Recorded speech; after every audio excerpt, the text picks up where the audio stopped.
Hello everyone, welcome back to my mini vlog. ಹೊಸ ದಿನ ಹೊಸ ವೈಬ್. ಇವತ್ತು ನಾನು ಫ್ರೈಡೇ ಈವ್ನಿಂಗಿಂದ ವ್ಲಾಗ್ ಸ್ಟಾರ್ಟ್ ಮಾಡ್ತಾ ಇದ್ದೀನಿ.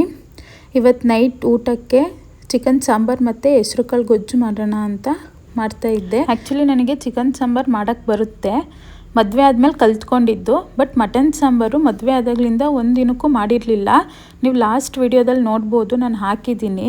ಅದೇ ಫಸ್ಟ್ ಟೈಮ್ ನಾನು ಮಟನ್ ಸಾಂಬಾರು ಮಾಡಿದ್ದು. ಚಿಕನ್ ಸಾಂಬಾರು ಇವಾಗ ಮಾಡಿ ಅಭ್ಯಾಸ ಆಗಿ ಅದು ಪರ್ಫೆಕ್ಟಾಗಿ ಬರುತ್ತೆ. ಮಟನ್ ಸಾಂಬಾರು ಫಸ್ಟ್ ಟೈಮ್ ಮಾಡಿದಾಗಲೂ ಚೆನ್ನಾಗಿ ಬಂದಿತ್ತು. ಮಟನ್ ಕೈಮಾನು ಫಸ್ಟ್ ಟೈಮ್ ಮಾಡಿದ್ದು ನಾನು. ನನಗೆ actually mutton sambar mutton keema ಮಾಡೋಕ್ಕೆ ಬರ್ತಿರ್ಲಿಲ್ಲ, ಕಲ್ತ್ಕೊಂಡು ಮಾಡಿದೆ. ನಮ್ಮ ಅಪ್ಪಂದು ಕೋಳಿ ಫಾರ್ಮ್ ಇದೆ.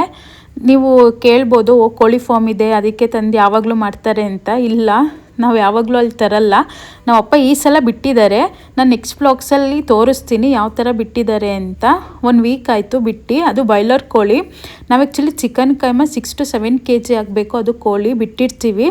ಅಷ್ಟಾದಮೇಲೆ ಮಾಡೋದು ತುಂಬ ಚೆನ್ನಾಗಿರುತ್ತೆ. ಅದು ದಪ್ಪ ಆಗಿರುತ್ತಲ್ವಾ, ಅವಾಗ ಇನ್ನೂ ಚೆನ್ನಾಗಿರುತ್ತೆ. ನನಗೆ ಆ್ಯಕ್ಚುಲಿ ಮುಂಚೆ ಫಾರಮ್ ಕೋಳಿ ಮತ್ತು ನಾಟಿ ಕೋಳಿ ಎರಡೂ ಇಷ್ಟ ಇರಲಿಲ್ಲ. ಫಾರಮ್ ಕೋಳಿ ತಿಂತಿದ್ದೆ, ಬಟ್ ನಾಟಿ ಕೋಳಿ ತಿಂತಾನೇ ಇರಲಿಲ್ಲ. ನನಗೆ ಯಾಕೋ ಏಸಿಗೆ ಆಗೋದು ಅದು. ಬಟ್ ಇವಾಗ ತಿಂತೀನಿ, ಎರಡೂ ಇಷ್ಟ ಆಗುತ್ತೆ. ಮದುವೆ ಆದಮೇಲೆ ನಾನು ಎಲ್ಲ ತಿನ್ನೋದು ಕಲಿತಿದ್ದು. ಮಟನ್ ಆಗಲಿ, ನಾಟಿ ಕೋಳಿ ಆಗಲಿ ಎಲ್ಲನೂ. ಫಿಶ್ ಆಗಲಿ, ಫಿಶ್ ಅಂತೂ ತಿಂತಾನೇ ಇರಲಿಲ್ಲ. ಫಿಶ್ನೂ ಕೂಡ ಇವಾಗ ತಿಂತೀನಿ. ಇದು ಸಾಟರ್ಡೆ ಮಾರ್ನಿಂಗ್ ನಾನು ತಿಂಡಿಗೆ ಬಿರಿಯಾನಿ ಮಾಡ್ತಿದ್ದೆ.